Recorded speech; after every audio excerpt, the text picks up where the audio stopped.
राजस्व बार के महामंत्री डॉक्टर जितेंद्र तिवारी एडवोकेट से बात कर रहे हैं और आज हम इनसे जानने की ये कोशिश करेंगे, चूंकि यह विश्व हिंदू महासंघ से जुड़े हुए हैं, जिसके मुखिया खुद इस प्रदेश के मुखिया योगी आदित्यनाथ हैं। और ऐसे में अगला कदम क्या होगा, क्योंकि 2024 सामने है और इसमें बीजेपी को अपने नाक को बचानी है, क्योंकि INDIA गठबंधन बना है। जैसा कि लोगों के मन में एक भ्रम आ रहा है कि यह संगठन जो है इस बार बीजेपी को पटकनी देने में कामयाब होगा। आज हम इसी सब विषय को लेके, चूंकि ये एक अधिवक्ता भी हैं और इस संगठन से जुड़े भी हैं, इस सारी बातों को लेके इनसे हम चर्चा करेंगे और जानने की कोशिश करेंगे कि आखिरकार इसमें INDIA संगठन कहां तक कामयाब होगा और क्या उसको सफलता मिलेगी, क्या वह बीजेपी का जो शासन है उसको हिलाने में कामयाब होगा। आइए हम बात करते हैं डॉक्टर जितेंद्र तिवारी जी से और समझने की कोशिश करते हैं कि आखिरकार यह जो गठबंधन तैयार हुआ है उसके पीछे मंशा क्या है। स्वागत है हमारे चैनल पे। धन्यवाद। डॉक्टर साहब, जो ये INDIA गठबंधन बना है, इसका क्या आपको लगता है कि जहां एक तरफ मोदी की छवि, प्रधानमंत्री मोदी की छवि विश्व स्तर पे नंबर 1 पोजीशन पे चल रही है, क्या ये उसको कम कर पाएंगे? ये कम नहीं कर पाएंगे, ये विलुप्त हो जाएंगे। अच्छा। इसलिए कि इनके पास जनता की सेवा करने की क्षमता नहीं है जी। इनको मोदी को हराने की बात कर रहे हैं, और मोदी कोई ऐसे व्यक्ति नहीं है। मोदी को तो 125 करोड़ जनता का आशीर्वाद है। 125 करोड़ जनता उनके मोदी जी के साथ है। और रही बीजेपी के क्रियाकलाप, बीजेपी के कार्य से जनता संतुष्ट है। ग्राम ग्राम तक मोदी का संदेश पहुंच रहा है, कार्य योजना पहुंच रहा है। इसलिए विरोधी लुप्त हो जाएंगे। विरोधी का कोई मतलब ही नहीं है। ये सब CR की तरह हुआ करने वाले हैं। इन लोगों के पास न तो कोई एजेंडा है, न कोई कार्य है। सब घोटालेबाज हैं, और घोटालेबाज सही आदमी के तुलना में शून्य के बराबर है। तो ये इस तरह के जो आरोप लगा रहे हैं कि मोदी जी ने ऐसा किया, मोदी जी ने वैसा किया, यूपी में योगी जी ने जो है गरीबों का रक्षा नहीं भक्षण किया है, इसमें कितनी सच्चाई है सर? अब आपको बता दें कि यूपी में जी परम पूज्य आदित्यनाथ योगी जी महाराज जी मुख्यमंत्री हैं जी, और हम विश्व हिंदू महासंघ अधिवक्ता प्रकोष्ठ के राष्ट्रीय सचिव हैं। 22 साल से मैं महाराज जी के साथ जुड़ा हूँ। मैं हिंदू युवा वाहिनी में जिले का संगठन महामंत्री रहा हूँ, तब से मैं जान रहा हूँ। आज मैं मेन बॉडी विश्व हिंदू महासंघ के अधिवक्ता प्रकोष्ठ का राष्ट्रीय सचिव होने के बाद भी माननीय महाराज जी द्वारा जितने कार्य किए गए हैं वो सब भूल प्रशंसनीय है। कहीं से कोई न परम पूज्य आदित्यनाथ महाराज जी को पीठ दिखा सकता है, न ही माननीय मोदी जी को। जनता एकदम खुशहाल है, उतना ही कोई कमी नहीं। पानी हो, सड़क हो, बिजली हो, लाइट हो, अधिवक्ताओं के लिए माननीय योगी जी द्वारा तमाम योजनाएं आई हुई हैं। माननीय प्रधानमंत्री जी द्वारा आई हुई हैं। आवास आया हुआ है, रोड है, सड़क है, क्या कमी है? लेकिन सर ऐसे में सवाल ये उठता है कि लोग जो विपक्षी आरोप लगा रहे हैं, इधर अखिलेश यादव भी तैयार खड़े हैं और वो भी गठबंधन INDIA के सदस्य हैं, और वो भी एक तरह से दावा कर रहे हैं कि बीजेपी इस बार यूपी में खाता तक नहीं खोल पाएगी, और वो तरह तरह के आरोप लगा रहे हैं। इसमें कितनी सच्चाई है? देखिए, इसकी सच्चाई अगर सही ढंग से अगर जानना आप चाह रहे हैं तो वो ठीक विपरीत कर रहे हैं। बीजेपी के अलावा यूपी में कोई रहेगा ही नहीं। और जो माननीय अखिलेश यादव जी कह रहे हैं, अखिलेश यादव जी को जनता ने मौका दिया, मायावती जी को जनता ने मौका दिया, परंतु इन्होंने क्या किया? ये कोई एक उपलब्धि गिना दे, इनके पास कोई उपलब्धि नहीं है। ये केवल सिर्फ गठबंधन कर सकते हैं, परिवारवाद कर सकते हैं, और मोदी जी योगी जी दोनों की केवल बुराई कर सकते हैं, क्योंकि इनकी परंपरा है। और सर यहाँ पे बनारस में एक हैं शशि प्रताप सिंह, जो कि पहले सुभाषपा के साथ थे, अभी अपनी पार्टी बनाए हैं और अखिलेश जी के बहुत करीबी कहे जाते हैं पूर्वांचल के अंदर, वाराणसी के अंदर। उनका भी दावा कुछ इसी तरह का है कि अखिलेश यादव प्रधानमंत्री बनेंगे। इसमें क्या लगता है सर आपको, उनकी बातों में कितनी सच्चाई है? मैं तो यूँ कहूँगा कि सपने देखना छोड़ दीजिए।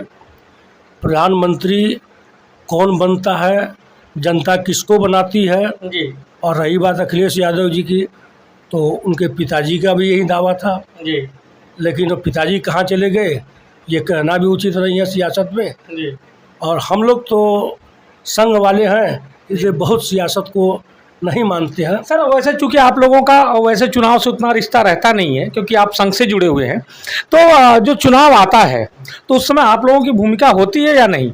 मेरी भूमिका तो सिर्फ इतना ही होती है हमारे संघ वालों की, कि मेरे राष्ट्रीय अध्यक्ष, जी मेरे गार्जियन परम पूज्य आदित्यनाथ योगी महाराज जी जी गोरखपीठाधीश्वर जी भाजपा के टिकट से चुनाव लड़ते हैं, जी सांसद हुए और आज मुख्यमंत्री हैं। इसलिए जहां मेरे गार्जियन हैं वहीं हम लोग हैं।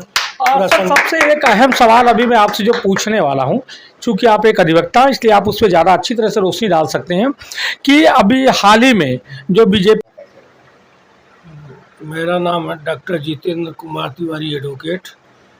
मैं विश्व हिंदू महासंघ भारत का राष्ट्रीय सचिव अधिवक्ता प्रकोष्ठ का अभी नियुक्त हुआ हूँ। माननीय राष्ट्रीय महामंत्री बीपी सिंह एडवोकेट, माननीय राष्ट्रीय अध्यक्ष अधिवक्ता प्रकोष्ठ देवेंद्र सिंह तोमर, अरुण सिंह साधु और राष्ट्रीय संयोजक महंत मुकेश नाथ जी, परम पूज्य आदित्यनाथ महाराज जी विश्व हिंदू महासंघ के हमारे राष्ट्रीय अध्यक्ष हैं और उनके द्वारा राष्ट्रीय संयोजक बनाया गया है महंत मुकेश नाथ जी को, जिनसे इन लोगों के आशीर्वाद से मुझे अधिवक्ता प्रकोष्ठ का पूरे भारत का राष्ट्रीय सचिव नियुक्त किया गया।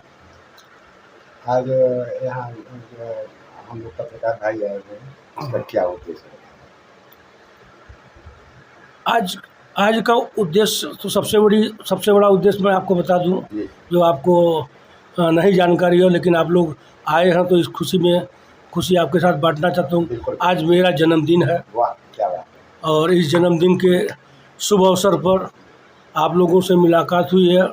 15 अगस्त अभी तत्काल बीता हुआ है, जिस पे भारतवासियों को एक महत्वपूर्ण संदेश दिया गया है। हिंदू जन जागरण कार्यक्रम हम लोग करते हैं, हिंदुओं को जगाते हैं, राष्ट्र हित में कार्य करते हैं। और आने वाले चुनाव से तो हम लोग बहुत मतलब नहीं रखते हैं, लेकिन हिंदुत्व की रक्षा करना, गौ की रक्षा करना, यही हमारा परम धर्म और कर्तव्य है। करते हैं हम लोग, हमारी पार्टी में परिवारवाद नहीं है, लेकिन अभी एक मैंने सोशल मीडिया पे एक वायरल पोस्ट देखा था जिसमें यह दिखाया गया था कि जो योगी आदित्यनाथ जी हैं वो जो इसके पहले जो महंत रहे हैं, सांसद रहे हैं, उनके बहन के लड़के हैं। तो इसमें कितनी सच्चाई है सर? मैं नहीं मानता हूँ। मैं जब से महाराज जी के साथ जुड़ा हूँ, जी इसके पूर्व में परम पूज्य अवैधनाथ जी जो ब्रह्मलीन हो चुके हैं, उनके आदर्शों पर परम पूज्य आदित्यनाथ योगी जी महाराज चल रहे हैं। हम लोग उनके आदर्शों पे चल रहे हैं और आज तक ये बातें ना ही मुझे जानकारी है और ना ही इसमें कोई सत्यता है। यानी इसमें कह सकते हैं कि ये इसमें बदनाम करने की साजिश है। ये साजिश है, पूर्णतः साजिश है। परम पूज्य आदित्यनाथ जी महाराज जी उनके शिष्य रहे हैं और गोरखपीठ को संभाले हुए हैं। अवैधनाथ जी के न रहने पर महाराज जी को वो सारी जिम्मेदारी दी गई, जिसको बखूबी वो आज भी निभा रहे हैं, सदैव निभा रहे हैं। इसमें केवल बदनाम करने की साजिश की जा रही है और इसमें कोई सच्चाई नहीं है। सच्चाई मात्र की चीज़ है जहाँ तक मुझे नॉलेज है। सर, अब एक आखिरी सवाल आपसे ये है कि जो 2024 का चुनाव आ रहा है उसमें जनता को आप क्या संदेश देंगे? मैं तो खुले मन से आपके माइक से यह संदेश देना चाहता हूँ कि जनता को काम चाहिए, जनता को मकान चाहिए, जनता को रोड चाहिए, जनता को बिजली चाहिए। वो सारी चीज़ें हमारी बीजेपी सरकार द्वारा दी जा रही है और निरंतर दी जा रही है। और दिन पर दिन जब बीजेपी सरकार रहेगी तो ही विकास होगा। इससे पहले बीजेपी सरकार नहीं थी तो क्या विकास झेले हैं जनता को भी पता है, हमें भी पता है और आपको भी पता है। मैं यही कहूँगा, आप लोग खुल करके बीजेपी को वोट करिए, मोदी को ले आइए, योगी को ले आइए, ताकि जनता खुशहाल रहे, देश खुशहाल रहे, प्रदेश खुशहाल रहे, गांव खुशहाल रहे, समाज खुशहाल रहे। धन्यवाद सर। तो आपने देखा कि हमारे साथ एडवोकेट साहब थे, उन्होंने कितने बेबाकी से अपनी राय रखी और जो सोशल मीडिया पे वायरल हो रहा है पोस्ट, उसके बारे में भी इन्होंने बताया। चूंकि यह पिछले 20 सालों से इस संगठन से जुड़े हुए हैं और जितने अंदर तक यह बता सकते हैं उतना हम भी नहीं कह सकते, क्योंकि यह लगातार संगठन से जुड़े हुए हैं और कंधा से कंधे मिला के चल रहे हैं। और इन्होंने जो लोगों से अपील की है उसको भी ध्यान में रखें, और अगर इनकी बातों में सच्चाई है तो आप उस पर जरूर अमल करें। और भी खबरों के लिए देखते रहे पूर्वांचल खबर। नमस्कार।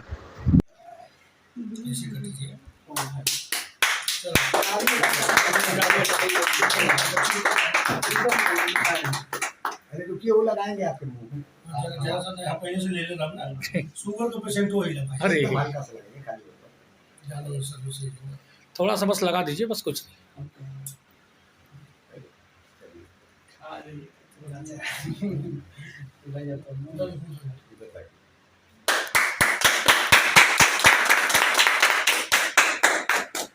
अब जो है आप लोग से जो पूछ रहे हैं वो बताइए, हमको याद करिए बैठा। आप बैठिए, बैठिए, आप बैठिए। बताएंगे सब। संजय अकेला गेट आइए भाई। संजय, हाँ बताइए भाई। आज आप लोग जन्मदिन मना रहे हैं। नहीं माइक से नहीं, ठीक है, डायरेक्ट लेबा। हाँ हाँ, ये कई जगह चल जाएगा ना। वैसे आज आप लोग जन्मदिन मना रहे हैं, किस खुशी में मना रहे हैं और क्या है इसका मेन उद्देश्य? हम बताना चाहते हैं आपको, हम पेशे से एक अधिवक्ता हैं। जी आदरणीय हमारे डॉक्टर जितेंद्र कुमार तिवारी एडवोकेट हमारे सीनियर अधिवक्ता हैं जी और वो विश्व हिंदू महासंघ के राष्ट्रीय मंत्री, राष्ट्रीय सचिव हैं भारत के। जी। आज उनके जन्मदिन के अवसर पर हम लोग ये आयोजन किए हैं, अच्छा अच्छा। जिसमें प्रदेश अध्यक्ष का अनुमति और प्रदेश राष्ट्रीय सचिव वर्तमान में हैं जी और राष्ट्रीय अध्यक्ष माननीय प्रधानमंत्री मुख्यमंत्री हमारे जो हैं योगी जी वो हैं, उस संघ से जुड़े हुए हैं। जी तो हम लोग को यह पावन अवसर मिला है, जिसकी प्रदेश राष्ट्रीय सचिव के जी जन्मदिन मनाने का अवसर मिला हो, जो कि एक पेशे से अधिवक्ता है जी और न्यायिक कार्य जो कलेक्टर राजस्व विभाग में इसमें वर्तमान में बनारस जिले के महामंत्री हैं। अच्छा। और उनका जन्मदिन मनाने के लिए हमें ये अवसर मिला हुआ है। तो हम ये कोशिश करते हैं सभी अधिवक्तागण, ये एक मिसाल की चीज़ है जी जो कि एक सम्मानित व्यक्ति, जो कि सम्मानित एक राजनीतिक क्षेत्र से होते हुए और अधिवक्ताओं के लिए खड़े रहने के लिए तत्पर, सदैव न्यायिक कार्य के लिए जी ये इनके लिए पदोन्नति और प्लस पद पे होते हुए हमें बड़ा सौभाग्य की चीज़ है जो इनका जन्मदिन मनाने के लिए हमें ये अवसर मिला हुआ है। जी। तो हम बड़ी उम्मीद करते हैं कि शायद सभी अधिवक्ता भाइयों के लिए अगर ये सूचना किसी को जाए तो ये लगे कि नहीं, एक संबंधित किसी अधिकारियों के न ही गलत कार्यों पर और गलत कार्य करने पर, किसी अधिवक्ताओं के खिलाफ जाने पर किसी के लिए आवाज़ उठाना है, ये सबसे बड़ी चीज़ है। और उस बड़ी चीज़ के लिए अगर कोई अधिवक्ता वाराणसी जिले में जिला एवं सत्र न्यायालय में कोई आवाज़ उठाने वाला है तो वो सिर्फ डॉक्टर जितेंद्र कुमार तिवारी एडवोकेट हैं, जो कि वर्तमान में कलेक्टर राजस्व विभाग के महामंत्री जी भी हैं और विश्व हिंदू महासंघ के राष्ट्रीय सचिव भी हैं। जो कि ये बड़ी सौभाग्य की बात है, एक जिले में, एक वाराणसी जिले जैसे एक छोटे जिले में रहते हुए वो राष्ट्र स्तर तक जा चुके हैं। तो इसके लिए बहुत बहुत सारी बधाइयाँ हम देना चाहते हैं और हमें कोशिश करते हैं कि कभी हमें ऐसा सौभाग्य मिले कि जो कि हम कभी इस अवसर को प्राप्त करने के लिए कोशिश करें और कोशिश करते हैं कि सभी लोगों के लिए जो हमारे साथ इसमें मित्रगण हैं और कुछ अधिवक्ता भाई हैं और पदाधिकारी गण भी हैं जो कि इसमें जुटे हुए हैं, हम चाहते हैं कि ये लोग भी और इस शुभ अवसर पर, जन्म उत्सव के दिवस पर ये लोग भी दो बातें कहें और हमें बहुत अच्छा लगेगा।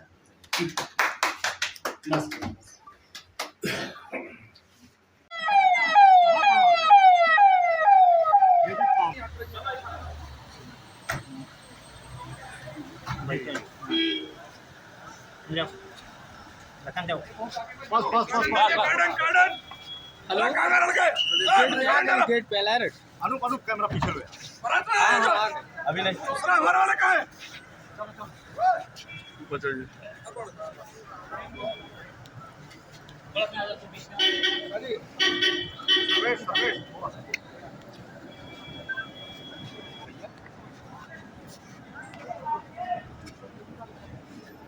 चलो साइड बीच में पड़ गया। चलो चलो हम लोगों को भी ऊपर चलिए भैया। आप गड़बड़ कर दो। साइड साइड देखा दीजिए यार। चलिए चलिए आगे चलते रहिए। आप साइड हो जाए। एक मिनट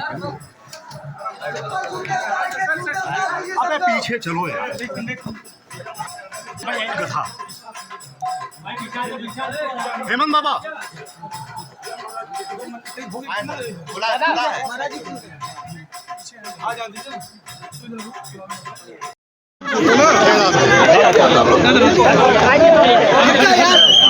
गिर गई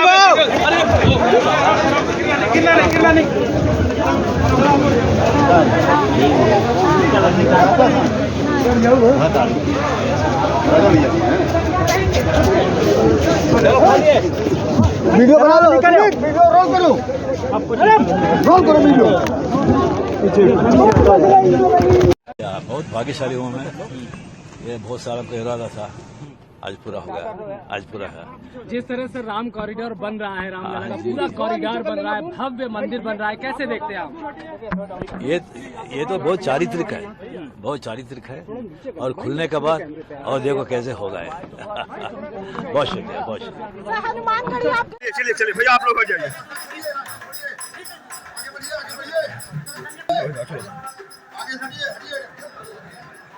चलो आप लोग साइड हो।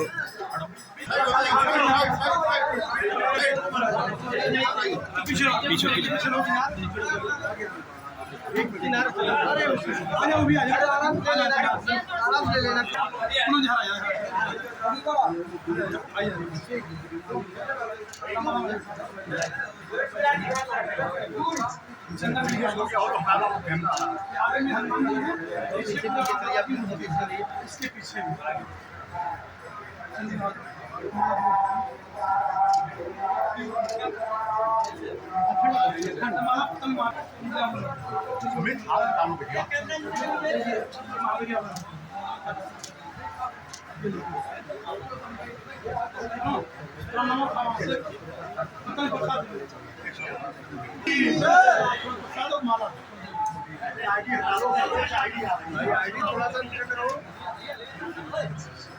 अखंड भैया कहाँ हो?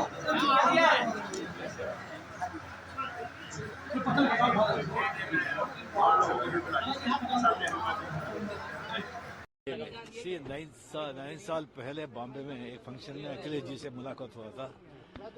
उस दिन से हमारा दोस्ती चल रहे है। आपस में फोन में भी बात करते हैं। अभी लास्ट 5 साल पहले मैंने इधर आया था शूटिंग के लिए। उधर एक्चुअली अखिलेश जी नहीं थे, नहीं देख पाया। अभी है, अभी आके उनको देखे। सर मुख्यमंत्री जी से मुलाकात हुई, क्या बातचीत हुई, कैसा लगा? बहुत बढ़िया, बहुत अच्छा। रामलला के दर्शन करने जा रहे हैं, ये करते सिखा रहे। मेरे दोस्त है ना, इसलिए बात कर रहे थे। अयोध्या जा रहे हैं सर दर्शन करने। जी भगवान श्री राम जी जी। क्या रहेगा सर दर्शन के? मायावती जी से भी कुछ मुलाकात होगी क्या? नहीं, थैंक यू। आप पहली बार आए हैं यहाँ पर रजनी सर? आज पहली बार आए? नहीं, इधर पहली बार। अच्छा, मुलायम सिंह से भी आपसे दोस्ती रही है? जी साहब। यहाँ आकर कैसा अब लग रहा है? जब बहुत बढ़िया, थैंक यू वेरी मच। हमारे देश के पूर्व प्रधानमंत्री भारत राजीव गांधी जी का जन्म दिवस है और उन्हीं के जन्म दिवस के उपलक्ष्य पे आज रक्तदान शिविर का आयोजन किया गया था। और मुझे लगता है कि इस रक्तदान शिविर के माध्यम से राजीव जी को एक सच्ची श्रद्धांजलि होगी। और मुझे लगता है कि वो एक युवाओं के प्रेरणा स्रोत थे और हम लोग बहुत प्रभावित रहे हैं। व्यक्तिगत रूप से अगर मैं अपनी बात करूं तो मैं उनसे बड़ा प्रभावित रहा हूं। उनकी जो दूरदर्शिता थी, उनकी जो सोच थी, और 1985 में जो उन्होंने ड्रीम्स देखा था, जो सपना देखा था, वो देखिए आज कहाँ से क्रियान्वित हो रहे। चाहे कंप्यूटर लाने का माध्यम हो, चाहे संचार क्रांति में जो उन्होंने काम किया हो वो हो, तो और देश के लिए वो बलिदान भी उन्होंने अपना दिया। तो ये एक सच्ची श्रद्धांजलि देने का हम लोग काम कर रहे हैं। हमारे जितने टीम के साथी हैं, उमर भाई हैं, अवध किशोर तिवारी जी हैं, फिरोज भाई हैं, विकास हैं, कुणाल जी हैं, राकेश जी हैं, और रवि कुमार पाल जी हैं, इन सभी साथियों ने आज जो है रक्तदान में अपना एक महत्वपूर्ण अपना 79वीं जयंती ये राजीव गांधी जी के पद चिन्हों पर चलते हुए देश का विकास में अपना महत्वपूर्ण योगदान देना है और समाज के उत्थान के लिए जो हम कार्य कर सकते हैं उसमें अपना योगदान देना है। दान एक महादान होता है, एक जीवन दान का भी कार्य करता है और कहीं ना कहीं रक्तदान जो है परस्पर मनुष्य को एक दूसरे से हर जात और धर्म से उठकर एक दूसरे से जोड़ने का काम करता है।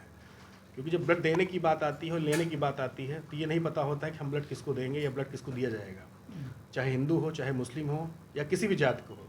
तो रक्तदान बहुत पुण्य का काम होता है और रक्तदान सबको करना चाहिए। 12 लोग।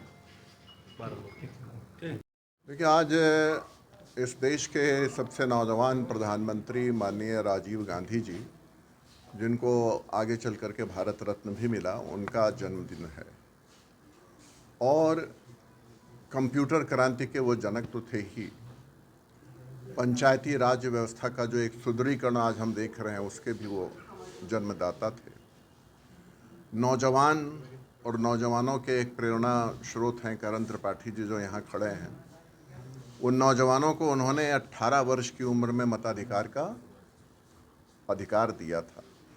तो ऐसे व्यक्ति के जन्मदिन पर करण त्रिपाठी जी ने ये सोचा कि नहीं, हमें रक्तदान करना है और मुझे यहाँ पर आकर के बड़ी खुशी हुई कि यह हर जन्मदिन पर राजीव जी के रक्तदान करते हैं।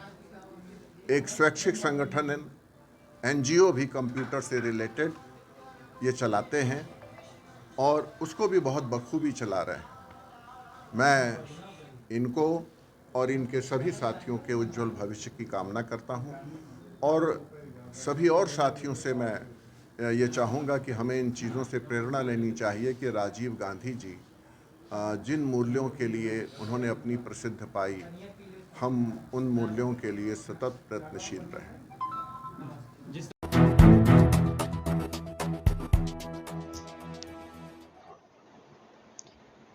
रामगढ़ चीनी मिल द्वारा डाला जा रहा है केमिकल युक्त कचरा। जनपद सीतापुर से 45 किलोमीटर की दूरी पर रामगढ़ चीनी मिल स्थित है, जो कि इसके 2 गेट हैं। एक गेट है रामगढ़ चीनी मिल का मुख्य गेट, जिससे अधिकारी और कर्मचारियों का आवागमन लगा रहता है, और दूसरा गेट है ऐसा जिससे भारी संख्या में किसान गन्ना लाते और ले जाते हैं। इस गेट के समीप डामर रोड निकला हुआ है, जो कि कई गांवों को जोड़ता है, जैसे कि ग्राम गोविंदपुर, ग्राम सूरजपुर, ग्राम लक्ष्मणपुर, ग्राम मिर्जापुर, ग्राम रामपुर, ग्राम शंकरपुर आदि गांवों को यही डामर रोड जोड़ता है। इसी के समीप एक विद्यालय है जिसका नाम लज्जा बौद्ध विद्या मंदिर है। उसी के पास यह डामर रोड पर खुलेआम कचरा, राखी, सल्फर, चूना इत्यादि केमिकल युक्त दुर्गंध कचरा एकत्रित करके रोड पर डाला जा रहा है। जिस रास्ते से बच्चे सुबह विद्यालय जाते हैं, उसी जगह पर गिरकर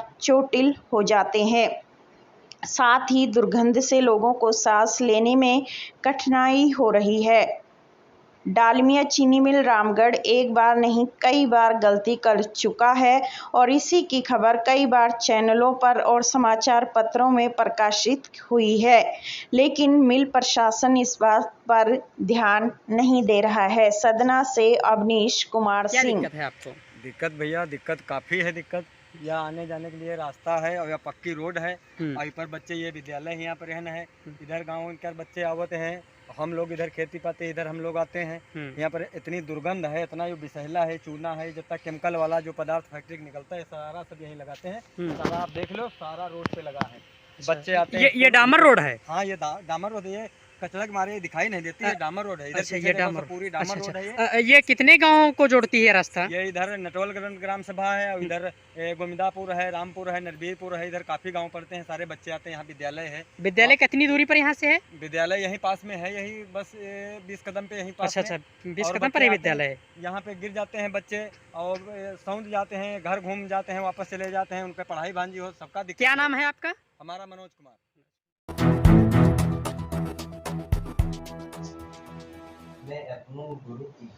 सीतापुर जिले के सदना थाना क्षेत्र के खानपुर कुचलाई के रहने वाले उमाशंकर ने जिलाधिकारी से की शिकायत। गांव में कीचड़, गंदगी, जल भराव की समस्या को लेकर किया शिकायत। रामकिशोर यादव, नंदू, रामप्रसाद, रमेश, रामदास, सक्टू, रमा देवी, शांति, कौशल्या प्रसादी, शीला देवी, आयशी, मुन्नीलाल, अनुराग यादव, जिसमें प्रशासन ने लिया संज्ञान में होने वाली लगी साफ सफाई। ग्राम प्रधान व सचिव पर भी लगाया गंभीर आरोप। अपने ही हितैषी का नाम मनरेगा में फर्जी तरीके से हाजिर लगाने और अपने ही बच्चे के नाम फर्जी हाजिरी लगाकर मनरेगा में रुपए निकाल लिया और गांव में लगे बंधे दोबारा से मरम्मत कार्य करा दिया गया। रुपए नए के निकल लिया गया है। सदना से अमनीश कुमार सिंह।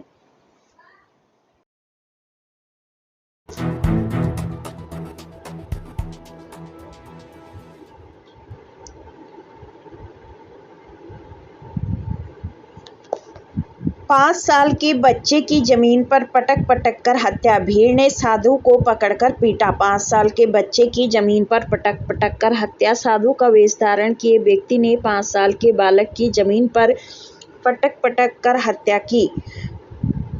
मथुरा। साधु का वेश धारण किए व्यक्ति ने 5 साल के बालक की जमीन पर पटक पटक कर हत्या कर दी। सरेआम सड़क पर पटके जा रहे बालक को देखकर भीड़ इकट्ठा हो गई। बालक की हत्या करने के बाद जब साधु ने मौके से भागने का प्रयास किया तो भीड़ ने आरोपी को पकड़कर उसकी जमकर धुनाई की। सूचना पाकर मौके पर पहुंची पुलिस ने बमुश्किल भीड़ के चंगुल से आरोपी को छुड़ाकर अपने कब्जे में लिया। हत्या की इस वारदात से गुस्साए लोगों ने परिक्रमा मार्ग पर बच्चे के शव को रखकर जाम लगा दिया और जमकर हंगामा काटा। शव को लेने पहुंची एम्बुलेंस में भी भीड़ द्वारा तोड़फोड़ की गई। मुरादा रामपुर का रहने वाला 5 वर्षीय अंकित पिछले तकरीबन 3-4 साल से अपना नाना कमल सैनी के पास थाना गोवर्धन क्षेत्र के अंतर्गत राधा कुंड के नज़दीक रह रहा था। जिस समय 5 साल का यह बालक राधा कुंड के समीप घूम रहा था, उसी दौरान मौके पर पहुंचे साधु वेशधारी व्यक्ति ने उसे पकड़ लिया और उसे जमीन पर कई बार पटक पटक कर दे मारा। जमीन पर पटकने से बालक की मौके पर दर्दनाक मौत हो गई। बालक की मौत से गुस्साई भीड़ ने साधु को दबोच लिया और उसकी जमकर धुनाई की। मामले की जानकारी मिलते ही पुलिस मौके पर पहुंची और भीड़ के हाथों पिट रहे साधु को छुड़ाकर अपने कब्जे में ले लिया। वरिष्ठ संवाददाता आरिफ शेख की प्रमुख रिपोर्ट।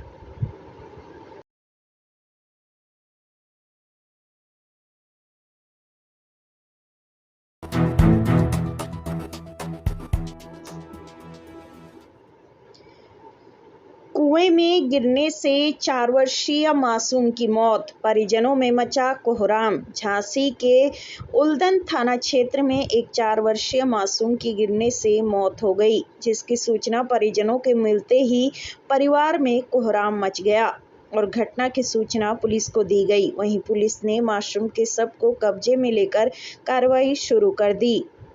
बताया गया कि 4 वर्षीय आयुष गौतम पुत्र घनेंद्र कुमार, जो कि अपने घर पर शाम के समय अचानक खेलते खेलते घर से दूर चला गया। जब वह वापस नहीं आया तो घर वालों के द्वारा उसकी खोज शुरू की गई। काफ़ी खोजबीन करने के बाद जब आयुष का पता नहीं चला तो परिजनों के द्वारा घर के पास बने हुए कुएं में भी अनहोनी की आशंका के चलते तलाश शुरू कर दी, जिसमें 4 वर्षीय मासूम बच्चा कुएं में पाया गया। बच्चे के मिलते ही परिजनों में कोहराम मच गया, तो वहीं परिजनों के द्वारा उसे उपचार हेतु सामुदायिक स्वास्थ्य केंद्र बगरा ले जाया गया, जहां से उसे मऊरानीपुर के लिए रेफर किया गया, जहां डॉक्टरों के द्वारा उसे मृत घोषित कर दिया गया। पोस्टमार्टम के लिए मऊरानीपुर पहुंचे परिजनों ने बताया कि कुएं में डूबने से बच्चे की मौत हुई।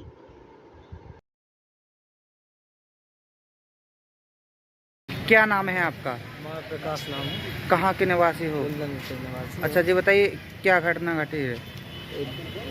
बच्चा शाम को खेलने निकल आया था, तो पता नहीं था। हम लोगों ने देखा कि शाम के बच्चा लौट के नहीं आया, तो हम लोग फिर ढूंढने गए उसको। तो फिर काफ़ी टाइम तक ढूंढते रहे। फिर जब नहीं मिला तो फिर कहीं के कुआ में देखो, अंदर देखो, ऊपर नहीं दिखा। तो फिर डूबा साथ के नीचे देखा तो पानी में डूबा था बच्चा, तो 10 बजे के करीबन निकाला, फिर सीधा बंगरा लेके आए, बंगरा से मऊ आ गए। अच्छा, हाँ, तो कितने साल का बच्चा है? 4 साल का बच्चा है। अच्छा, कहाँ पे कुआं में मिला आपको? मैं पड़ोस में है। अच्छा, घर ही पे, गाँव ही में? गाँव में। अच्छा जी। बच्चा मतलब किसका था बच्चा? देवेंद्र कुमार का। अच्छा चाचा। अभी आप लोग कहाँ आए हो? मऊ रानीपुर आए। काय के लिए आए हैं? अब वो पोस्टमार्टम के लिए आए। क्या नाम है आपका? हमारा प्रकाश नाम है। कहाँ के निवासी हो? कुंदन के हैं। अच्छा जी बताइए, क्या घटना घटी है? बच्चे रोज की तरह बाहर खेल रहे थे। अच्छा। अब बाहर खेलते खेलते 6 बज गया, बारिश आई, तो कहीं उनकी मम्मी ने बताया कि बच्चा अभी आया नहीं घर पे। तो फिर हम लोगों ने ढूंढाई चालू की कि बच्चा नहीं आया। उन लोगों ने ढूंढा, नहीं मिला, तो उन्होंने बताया, तो हम लोग ढूंढने निकले। काफ़ी टाइम तक ढूंढते रहे। कहीं के 5 ऊंचा है, तो कहीं बच्चा कुआं में जा ही नहीं सका। अच्छा, कुआं किस तरह की से बना? ऐसे चबूतरा ऊंचा है। अच्छा, चबूतरा है। हाँ, ऐसे ऊंचा है। तो लग रहा था कि बच्चा उसमें गिर जाएगा? नहीं लग रहा था कि उसमें गिर जाएगा, लेकिन बच्चा कभी कभी मतलब चढ़ भी जाता था घूंटे से, ऐसा तो डाउट भी था इस चीज़ का। कब गिर भी सका था। तो हम लोगों ने कांटे से देखा तो मिला नहीं पहले। अच्छा। फिर हाँ, तो फिर डूबा साथ के फिर देखा, जब पहले हाथ ढूंढ ले सब यार, फिर डूबा साथ के ढूंढा, तो फिर मिल गया। तो फिर उसको निकाला गया। बंगला ले आए। हाँ, निकाल के फिर बंगरा लिया, बंगरा से फिर हम लोगों ने मऊ पोस्टमार्टम के लिए मऊ। हाँ। अच्छा जी बताइए, बच्चा कितने साल का था? 4 साल का था बच्चा। अच्छा, बच्चा 4 साल का था। 4 वर्ष का। अच्छा जी बताइए, जब बारिश हुई है तो बच्चा खेल रहा था कि बारिश हुई तो फिर हम लोग जब घर इकट्ठे हुए, बारिश से बचने के लिए सब लोग घर पे पहुंचे। कई बच्चे, कई आयुष नहीं दिख रहा बच्चा। अच्छा। कहीं वो ढूंढो कहाँ है बच्चा, कहीं दूसरे के घर में तो नहीं है। एक दूसरे के घर में देखा कि मिल जाए, तो किसी के घर में था ही नहीं। कहीं घर में नहीं है, मोहल्ला देखो, मोहल्ला में मिले तो गाँव में देखो, गाँव में देखो तो आन गाँव के गाँव में देखो, तो कहीं मिला ही नहीं। तो अब काम कर डूबा साथ के बच्चा देखो, तो नहीं टकरा रहा, तो डूबा साथ आ, तो बच्चा नीचे पड़ा था। पास में बना कुआं? पास में बना हाँ, कुआं। पास में। कितने साल का बच्चा है? 4 साल का बच्चा है।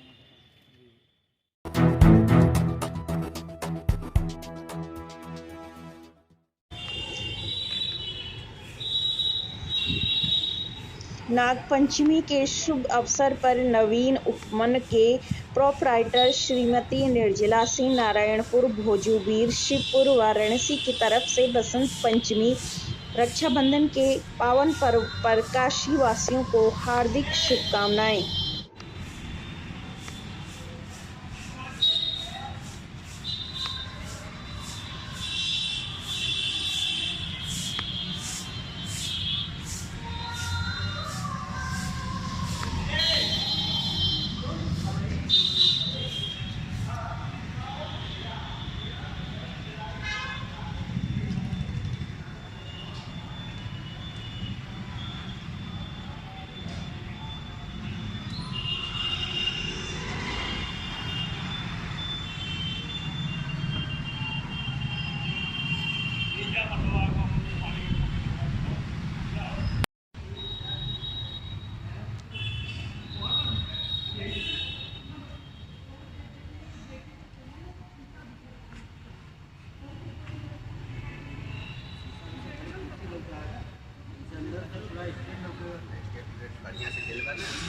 ले लिया एसी सब आ गया, सब आ गया। पैसा अच्छा दे ये समय ना चला, एक ले लो चिकन नेशनल वाला ना लगाई जी। अपना थोड़ा सा परिचय बता दें आप। जयप्रकाश सिंह जी। नवीन उपवन जी। भोजूबीर सिंधोरा रोड, नारायणपुर, वाराणसी का मैं निवासी हूँ जी। हाँ, ये नवीन उपवन है, इसके बारे में कुछ आप हमको बताएं किस प्रकार। नवीन उपवन है, यहाँ शुभ कार्य के लिए शादी, विवाह, बर्थडे पार्टी, किट्टी पार्टी, सभा, शादी, विवाह, उत्सव, किसी प्रकार का आयोजन किया जाता है।